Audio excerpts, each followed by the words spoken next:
বুঝবে কেন? ছেলে মেয়েরা চাকরি করলে চাকরি খেয়ে নাও।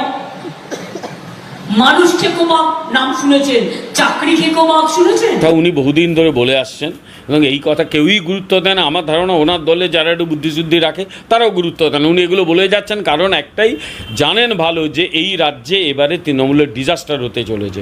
এগুলো ডিজাস্টার আটকানো একটা মরিয়া প্রচেষ্টা, কিন্তু তারপরেও বলছি এই ডিজাস্টার আটকানো মুশকিল।